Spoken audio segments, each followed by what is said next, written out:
அன்பு நண்பர்களுக்கு வணக்கம். சென்னை கிழக்கு தாம்பரம் சந்தோஷபுரத்திலிருந்து உங்கள் ஜோதிடர் ஆனந்தன். எல்லாம் அல்ல இறையொருளாலும் எனது குருநாதர் ஆதித்ய குருஜி ஐயா அவர்கள் ஆசையோடும் இந்த பதிவை உங்களுக்காக பதிவிடுகிறேன். இப்போ பார்த்தீங்கன்னா நம்ம இன்றைக்கி பார்த்தீங்கன்னா சந்திரன் ஒரு ஜாதகத்தில் சுபரா செயல்பட போகிறாரா பாபரா செயல்பட போகிறாரா இந்த சப்ஜெக்டை பற்றி பார்க்கலாம். இப்போ பார்த்தீங்கன்னா சந்திரன் சுபராகவும் வருவார் பாபராகவும் வருவார்.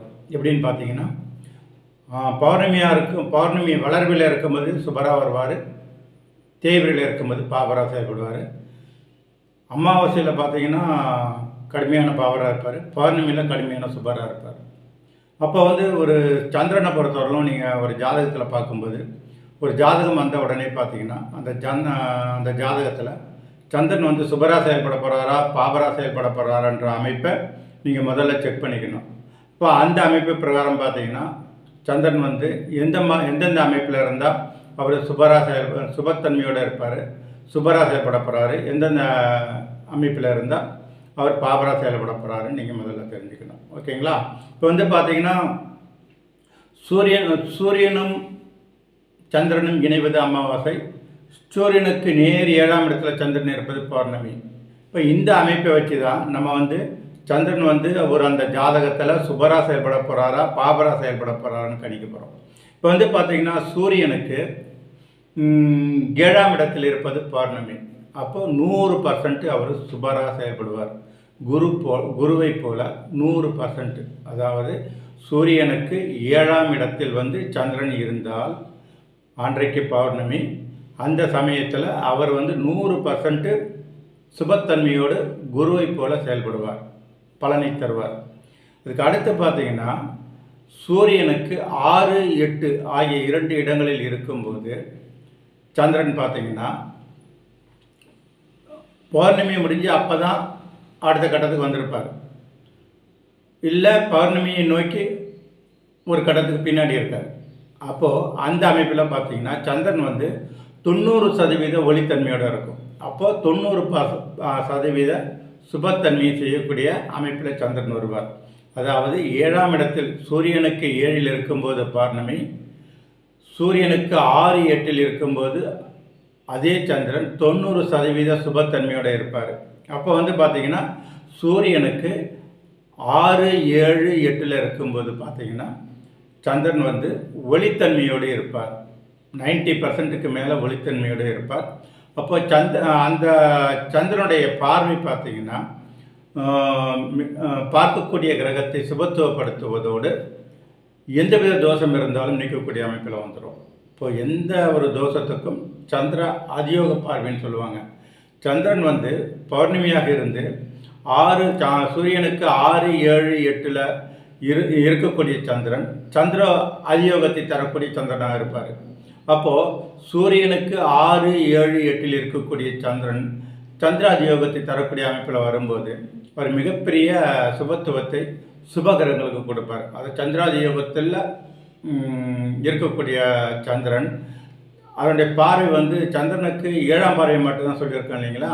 இப்போ சந்திர அதியோகத்தில் இருக்கக்கூடிய சந்திரனுக்கு பார்த்தீங்கன்னா 6, 7, 8ஆம் ஸ்தானத்தையும் பார்ப்பாங்க. அவ்வளோ ஒளித்திறன், அந்த ஒளி சிதறல் பார்த்தீங்கன்னா அதுக்கு நேராக 7ஆம் இடத்தில் மட்டுமில்லை, அது அடுத்த 2 கட்டங்களுக்கும் ஒளி சிதறல் இருக்கும். அதனால் சந்திர அதியோகத்தில் இருக்கக்கூடிய சந்திரன் தனக்கு 6, 7, 8இல் உள்ள சுபகிரகங்களை சுபத்துவப்படுத்துவதோடு பாவகிரகங்களை கெடுதலை செய்ய முடியாமல் தடை பண்ணுறாரு.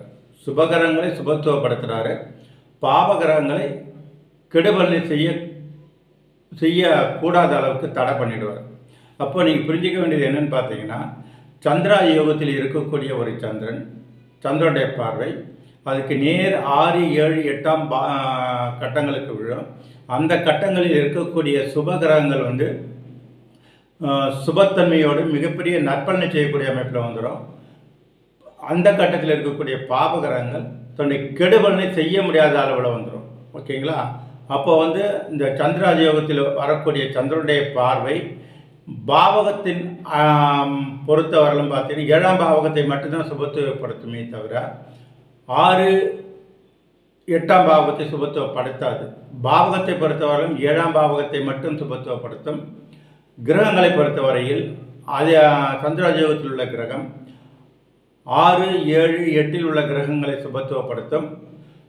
சுபத்துவப்படுகின்ற கிரகம் சுபகிரகமாக இருந்தால் மிகப்பெரிய நற்பலனை செய்யும். பாவகிரகமாக இருந்ததுன்னா கெடுபலனை செய்யாது. அது தன்னுடைய கெடுபலனை செய்யாது. இதை மட்டும் பார்த்துக்க போதும்.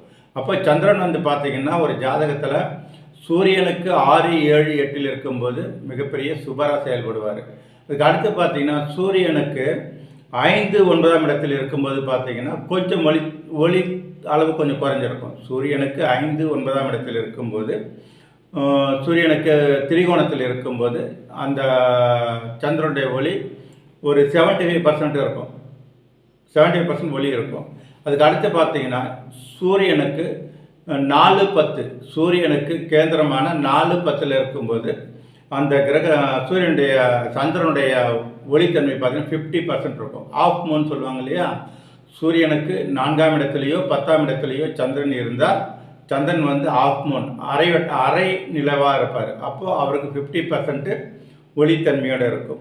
இந்த அமைப்பில் பார்த்தீங்கன்னா சந்திரன் பார்த்தீங்கன்னா சூரியனுக்கு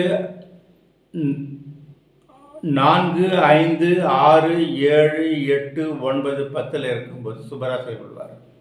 அதாவது சூரியனுக்கு 4, 5, 6, 7, 8, 9, 10 ஆக இந்த 7 இடத்துல சந்திரன் இருக்கும்போது சந்திரன் அந்த ஜாதகருக்கு சுபராக செயல்படுவார். அதே மாதிரி பார்த்தீங்கன்னா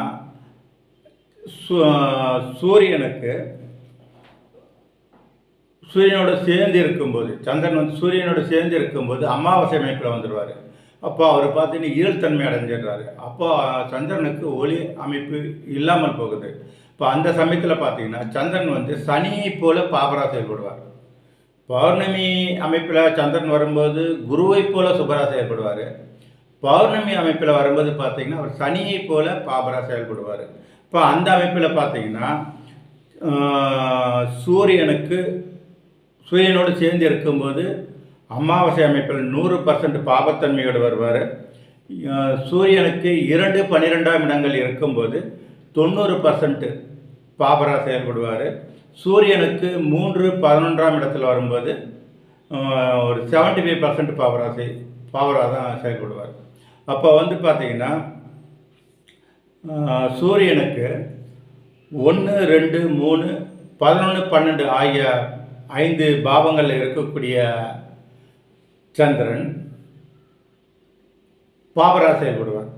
சூரியனுக்கு 1, 2, 3, 11, 12 ஆகிய இடங்களில் இருக்கக்கூடிய சந்திரன் பாவராக செயல்படுவார். இப்போ ஒரு ஜாதகத்தில் முதல்ல பார்க்க வேண்டியது என்னென்னா சந்திரன் சுபரா பாபரான்ற பார்க்கறதுக்கு சூரியனுக்கு சந்திரன் 1, 2, 3, 11, 12 ஆகிய 5 பாவங்களில் இருந்தார்னா அவர் பாபராக செயல்பட போகிறாரு.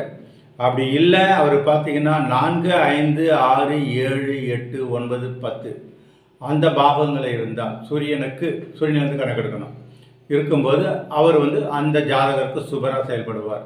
சுபராக செயல்படக்கூடிய சந்திரன் சுப பலனை செய்வார்.